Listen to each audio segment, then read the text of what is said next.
Senate के elections हुए जिसमें एक सीट पर इस्लामाबाद की जनरल सीट के ऊपर हुकूमत की हार और अपोजिशन की जीत हुई। फिर एतमाद का वोट वज़ीर आज़म ने लिया, उन्हें इस मरतबा 2 वोट ज़्यादा पड़े और इस तरह उनकी जीत हुई।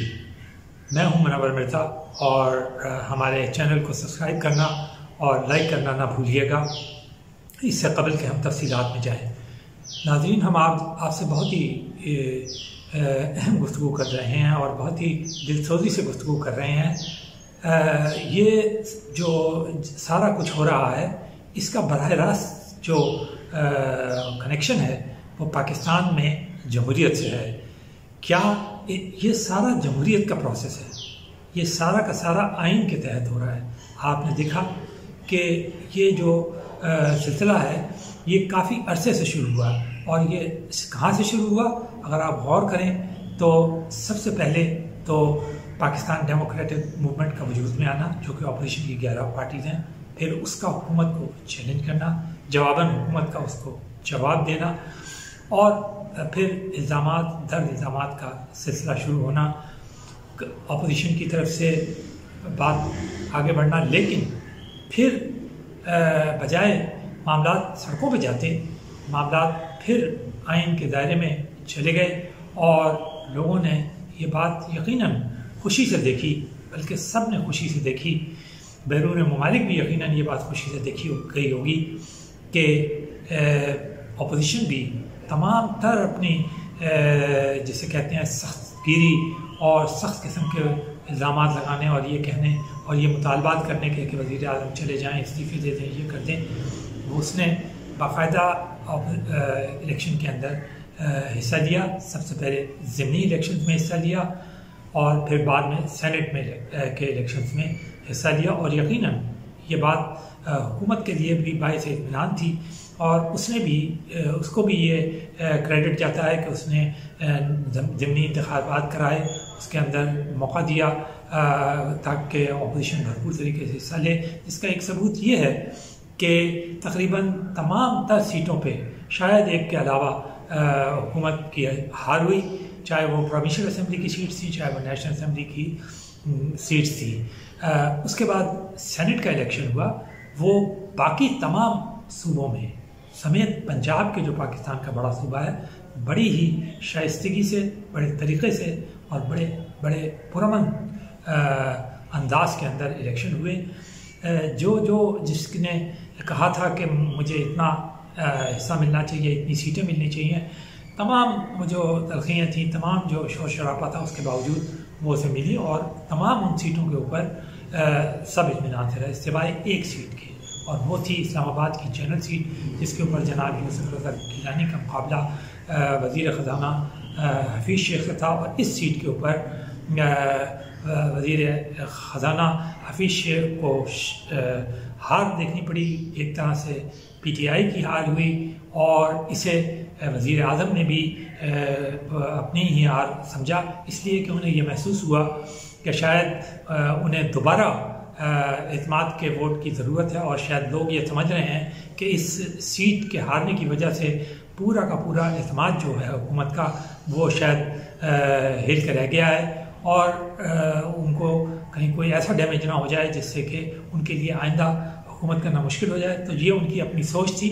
इससे बहुत सारे लोग इख्तलाफ भी करते हैं। वो कहते हैं कि हुकूमत के पास वाज़ेह मेजॉरिटी मौजूद थी, उसे कोई ज़रूरत नहीं थी वज़ीर आज़म को कि वो जाके वोट लेते, लेकिन बहरहाल वज़ीर आज़म की अपनी राय हो या जिन लोगों ने उन्हें मशवरा दिया था, आपने देखा कि सनीचर के दिन, सैटरडे के दिन वज़ीर आज़म ने 6 तारीख को फिर एक मरतबा नेशनल असम्बली से इत्मीनान का वोट लिया। इस मरतबा उन्हें अपनी अवलीन जिस वक्त उन्होंने इत्मीनान का वोट लिया था वज़ीर आज़म की हैसियत से, उसके मुकाबले में 2 वोट ज़्यादा मिले, तो यकीनी बात है उनके लिए खुशी का बायस था। फिर उन्होंने एक बड़ी तवील तकरीर की, लेकिन इस तकरीर के अंदर जो बात देखने में आई वो तकरीबन वही थी कि वज़ीर आज़म जो हमेशा कहते रहे, उन्होंने कहा कि अपोजिशन को नहीं छोड़ूंगा। उन्होंने हज़्ब मामूल अपोजिशन के तीनों बड़े लीडर जरदारी साहब, नवाज शरीफ साहब और दूसरे जो मरियम नवाज थी और बिलावल जरदारी थे और दूसरे जो लीडर थे उनके ऊपर शदीद किस्म की तनकीद की। उन्होंने वही बात कही कि एनआरओ नहीं दूंगा, उन्होंने वही लूटी हुई रकम का जिक्र किया, उन्होंने वही करप्शन के ख़िलाफ़ महाज जारी रखने का इरादा किया। फिर उन्होंने वही इलेक्शन कमीशन पे जो उन्होंने अपनी कौम हिसाब के अंदर क्रिटिसाइज़ किया था, फिर उन्होंने उसके ऊपर फिर क्रिटिसाइज़ किया। तो ये सिलसिला उनकी तरफ से इसका मतलब है कि वज़ीर आज़म इस्मात का वोट लेने के बावजूद भी अपने मौक़ा पर डटे हुए हैं। अब ये बहुत बेहतर जानते हैं कि उन्हें कोई लचक दिखानी चाहिए थी या ये कि वो इसमें बेहतर महसूस करते हैं। और अक्सर लोगों का ख्याल ये भी है कि शायद ये जो उनकी तकरीर थी नेशनल असम्बली की भी, और वो अपने वोटर से ज़्यादा मुखातिब थे बनस्बत इसके कि कौम से, क्योंकि अगर कौम से वो मुखातिब होते तो इन लोगों के मुताबिक, इन माहिरीन के मुताबिक, इन तजिया निगारों के मुताबिक फिर वो उन चीज़ों की बातें करते जैसे महंगाई का बढ़ने को कम करने के तरीक़ाकार, फिर ये कि कोई ऐसी मफाहिमत जिससे कि पुरअमन तरीके से आइंदा अगर वो जो हुकूमत करेंगे जो अभी इनके पास मौजूद है तकरीबन 2 साल से ज़्यादा, वो किस तरह करेंगे, तो उसमें वो ये चीज़ें नज़र नहीं आई। तो ये एक तरफ से बात थी। लेकिन अब जब चूँकि वज़ीर आज़म ने भी फिर कहा है कि चाहे मैं अकेले ही क्यों ना हूँ, सारी पार्टी भी मेरे साथ है, मैं अपने मौक़े पर डटा हुआ हूँ और मैं ये जो है ये जद्दोजहद जो कि मैं कर रहा हूँ अपोजिशन के ख़िलाफ़ या इन लोगों के ख़िलाफ़ जारी रखूँगा। तो इसका मतलब ये है कि अब फिर जो मार्का है वो फिर एक और पड़ने वाला है, और वो मार्का ये है कि 11 तारीख को सेनेट के अंदर फिर इलेक्शन हो रहे हैं, और उस इलेक्शन जो है वो डिप्टी चेयरमैन के हैं और चेयरमैन सेनेट के इलेक्शन हैं। तो जिस तरह इस वक्त जो सूरत हाल है जो बताई जाती है वो ये है कि अपोजिशन के पास सेनेट के अंदर ज़्यादा मेंबर हैं और हुकूमत के पास कम है। 47 के करीब हुकूमत के पास है, 48 और 52 के कुछ ज़्यादा जो है वो या जो है वो अपोजिशन के पास हैं। तो अब जो असूली तौर पे जो बात कहनी चाहिए कि जो जैसे कि उन्होंने क्लेम किया था हुकूमत ने और वज़ीर आज़म ने कि जिसकी जितनी सीटें हों उसी तनासब से उसको मिलना चाहिए, तो फिर ये अंदाज़ा लगाया जा सकता है कि किसका फिर चेयरमैन सेनेट होना चाहिए, किसका डिप्टी चेयरमैन सेनेट होना चाहिए। लेकिन चूँकि हुकूमत अपना उम्मीदवार जो है वो नामजद कर चुकी है सेनेट के चेयरमैन के तौर पे, और बहुत जल्दी एक आध दिन में वो अपना डिप्टी चेयरमैन भी नामजद कर देगी। तो इसका मतलब है कि अब फिर एक मार्का पड़ेगा, ये इंतखाबात भी उसी तरह, और वही फिर उस किस्म के जोड़ तोड़ होंगे, उसी तरह के इल्ज़ाम लगेंगे, वही कहा जाएगा कि रुपये पैसे का लेन देन हुआ। तो लेकिन ये देखना ये है कि क्या ये जो सारी सूरत हाल है ये किस तरह जारी है। उधर इलेक्शन कमीशन जो है वो भी उसी तरीके से उसने वाज़े तौर पर जो वज़ीर आज़म ने उनके ऊपर तनकीद की थी उसका उन्होंने जवाब भी दिया, और उनका जवाब जो था वो उनका कहना यह था कि हमने जो कुछ किया वो आइन के मुताबिक किया, और वज़ीर आज़म को ज़्यादा हौसला और या बड़े बड़े दिल का मुजाहरा करना चाहिए था। और हमने तमाम जिसका उन्होंने कहना यह था कि तमाम सीटों पे तो इत्तफाक हुआ, एक ही सीट का मसला था जो कि इलेक्शन कमीशन में जाकर और ख़ुद जा चुकी है हुकूमत,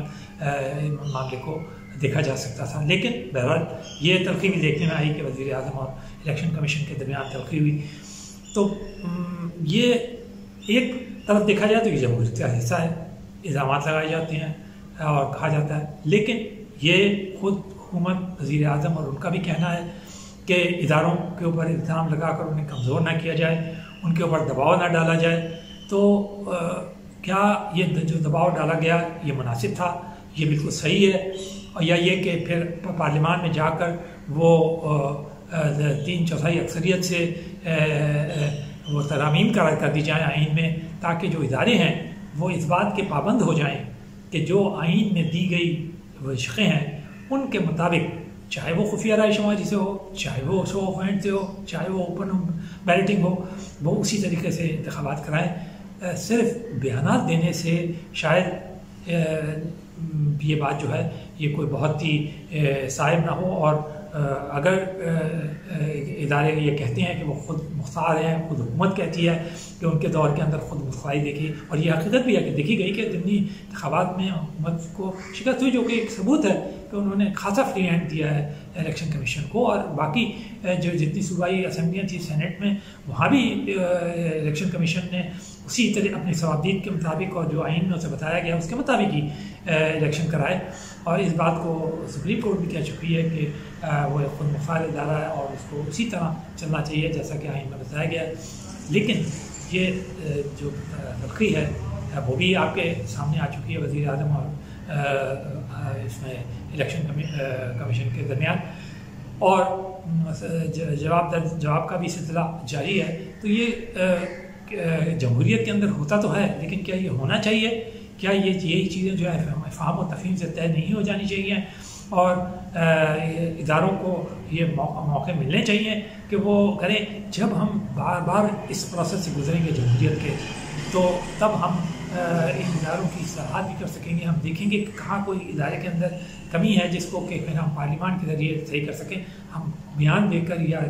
दबाव डाल के उसे सही नहीं कर सकते, क्योंकि जो कुछ आइन में दिया गया है उसके मुताबिक चले। हालांकि पाकिस्तान के अंदर माहिरीन भी, तजिया निगार भी और दूसरे लोग भी ये पॉइंट आउट करते हैं, खुद सियासतदान करते हैं कि माजी के अंदर बहुत बार ऐसा हुआ है कि इदारों ने, और चाहे वो कोई भी इदारे हों, इलेक्शन कमीशन और आला तरीन अदलिया और दूसरे इदारे भी हों, उन्होंने ऐसे रिवायात कायम की जो कि बाद में वो उनको फिर उनकी नफ़ी करनी पड़ी और फिर उनकी करेक्शन करनी पड़ी। खुद वो अपने उस किरदार से मुतमईन नहीं हुए, लोग उनके किरदार से मुतमईन नहीं हुए, पार्लियामान उनके किरदार से मुतमईन नहीं हुई। कभी उसको उनको सही करने के अंदर, तरामीम लाने के अंदर मामला जो है वो चलते रहे और लोग वो देखते रहे। क्या इसको हम ये कहेंगे कि ये अच्छी बात थी या बुरी बात थी? अब माली किसके बहुत लंबे अरसे को हम तय कर चुके हैं, लेकिन हम बहुत ज़्यादा अरसा उस कैफियत में नहीं रह सकेंगे। इसलिए कि हमने बार बार जिक्र किया है कि आप भले से आपके पास मेन स्ट्रीम मीडिया हो जिसके ऊपर आप कंट्रोल भी कर सकते हैं और बहुत सारी पाबंदियाँ भी लगा सकते हैं, बहुत सारे दबाव भी डाल सकते हैं, लेकिन सोशल मीडिया के ऊपर ये मुमकिन नहीं होगा। और सोशल मीडिया जो है बहुत सारी तकरीबन सारी बातों को तश्त-ए-बाम कर देगा। खुद हुकूमत ने देखा कि उसके सामने उसने उन वीडियोस को इस्तेमाल किया और बताया कि देखिए यहाँ गड़बड़ हुई है, खुद यहाँ धांधली हुई है, यहाँ मंडियाँ लगी, तो ये सब उन्हीं के ज़रिए हुआ है। तो अब वक्त आ गया है कि हम ये महसूस करें कि असल दबाव जो है वो लोगों का है। उनका दबाव जो है दो तरीके से, एक तो वो अपने वोट के ज़रिए दबाव डालते हैं, वो वोट के ज़रिए अपने फैसले सुनाते हैं। दूसरे, अब अगर हुकूमत या कोई अपोजिशन की बात नहीं सुनती तो फिर वो सोशल मीडिया के ज़रिए भी दबाव डालते हैं और उनको पूरा इख्तियार है कि वो ये दबाव जो है वो डालें, और इससे कोई बचा नहीं रह सकता। चाहे वो कितनी कोशिश करे, चाहे वो कितनी तल्ख और ऐसी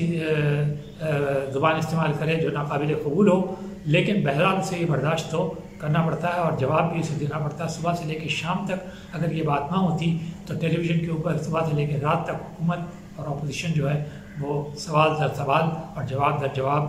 ना दे रही होती। तो अब जैसा कि हमने बताया कि सेनेट के इलेक्शन फिर आ रहे हैं, फिर वही जोड़ तोड़, फिर वही नंबर्स पूरे करने की दौड़ भाग लगेगी। हुकूमत के लिए बार बार इस चैलेंज का सामना करना पड़ रहा है कि एक के बाद एक, एक के बाद एक, एक के बाद एक उसे नंबर्स पूरे करने की दौड़ में लगना पड़ रहा है। जबकि अब इस्मात का वोट लेने के बाद वज़ीर आज़म के लिए लाजमी हो गया है, खुद हुकूमत के लिए लाजमी हो गया है, खुद उनकी पार्टी के लिए लाजमी हो गया है कि जो आवाम की तकालीफ हैं, जो उनकी मुश्किलात हैं, ख़ास तौर पर जिसमें महंगाई है और बिजली गैस वगैरह के बढ़ते हुए बिल हैं और दूसरी जो चीज़ें हैं, उनको फ़ौरी तौर पर एड्रेस किया जाए ताकि वो शिकायत ख़त्म हो जाएँ और लोगों की ज़िंदगी के अंदर इत्मीनान और सुकून आए। तकरीरें करने के लिए की ज़रूरत ना पड़े, ना अपोजिशन को लॉन्ग मार्चेस करने की ज़रूरत पड़े, ना वज़ीर आज़म को बार बार कौम से खिताब करने की ज़रूरत पड़े। लोग मुतमईन हो जाएँ, इत्मीनान से बैठें, काम हो रहा हो, डिलीवरी हो रहा हो और लोग जो हैं वो देख रहे हों कि वाकई में उनकी हुकूमत, उनकी रियासत जो है